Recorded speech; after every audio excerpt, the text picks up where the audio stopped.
Hey everybody, this is Geoff along with Eric. We're going to give you our predictions for UFC 128 in the Prudential Center in Newark, New Jersey. We got the light heavyweight championship of the UFC with Mauricio Shogun Rua versus John Bones Jones. Eric, what's going down for this? Well, besides the main event, of course, we do have at bantamweight, we have Uriah Faber versus Eddie Wineland, and another very exciting fight, of course, at heavyweight.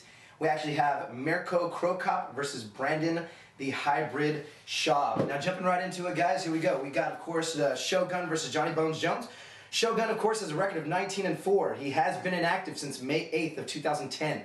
It's 10 months. He did have reconstructive knee surgery. Does train with Shootbox. Great camp. And he is a BJJ black belt. Now, here's the thing about Johnny Bones Jones, of course. He is 12-1 technically, even though many still consider him undefeated, as his one loss was a DQ against Matt Hamill.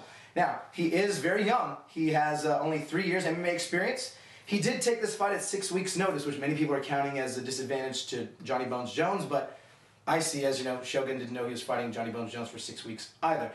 An advantage, of course, that I see for Johnny Bones Jones, he does have an 84-inch reach, the longest in the UFC. Also, he does have great Greco-Roman wrestling experience, and what many people are most recently seeing as a heavy advantage is, of course, he does train with Greg Jackson. That's what's going on in the main event. Now, Geoff, what's going on in the co-main event here? Well, the co-main event, we have two former WEC champions in their respective weight classes, both making their debut in the UFC in the big show. Yeah. Tonight, Uriah Faber is fighting his second fight at 135 against former WEC bantamweight champion Eddie Wineland. Very one-sided. Eddie Wineland likes to stand. He's very much likes to knock out people, and he's got his last two fights have been knockouts, got knockout of the night bonuses. Faber, though, very athletic, just looks like a freak of nature, very good at taking it to the ground, and he trains with Team Alpha Male. He's got very good submissions, and he's very unorthodox. You know, these guys are both going to try to prove a point this Saturday, and they want to be a contender, so it's going to be awesome to see this fight. And also, you know, we got cro-cop, who's a legend of the sport, fighting Brendan Schaub, who was a tough 10 it was on the Tough 10 finale. I was going to say finalist, but I almost screwed up there. Eric, how do you see this one going? Well, you know, cro-cop is 27-8, former Pride Openweight champion. A lot of fans, you know, a lot of people still backing cro-cop. He's got great takedown defense, great striking, as many people know. Right leg hospital, left leg cemetery.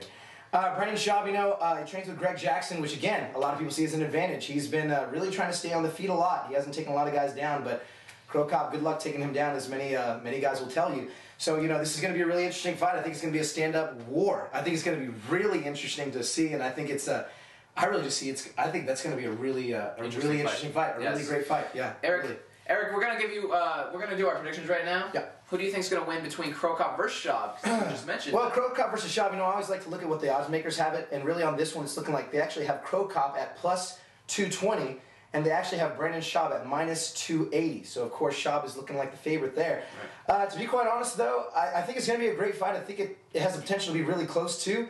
Both have been knocked out before, of course. Most recently, cro-cop by Frank Mir and Brandon Schaub by Big Country. I do see this one, though, ending in a third-round decision.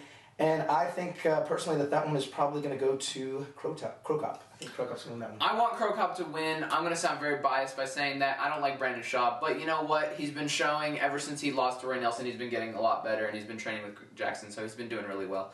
You know, so I'm going to pick Schaub to knock out cro-cop, even though I don't want to. I want cro-cop to win, but you know, cro-cop's getting old, so we're going to see what happens, though. Yeah. What do you think about the co-main event with Eddie Wineland versus Uriah Faber?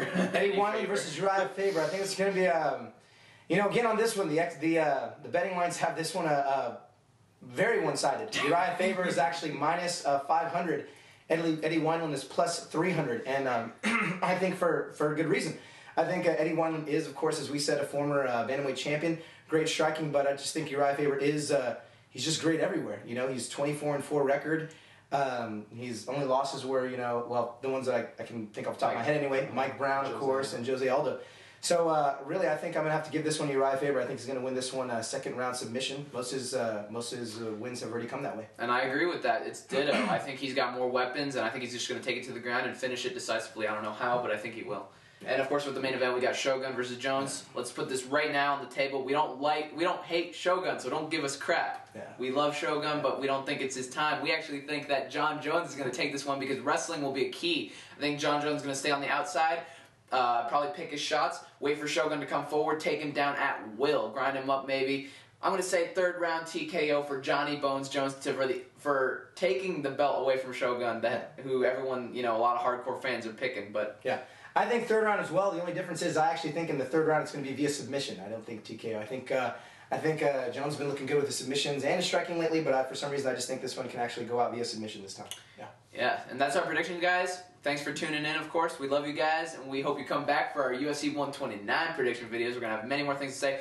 I would also like to add the earthquake and tsunami in Japan, very tragic event. Akiyama, who was supposed to fight Nate Marquardt on this card, he had to pull out because he could not leave Japan because of this tragic event. Our hearts and prayers go out to the people there.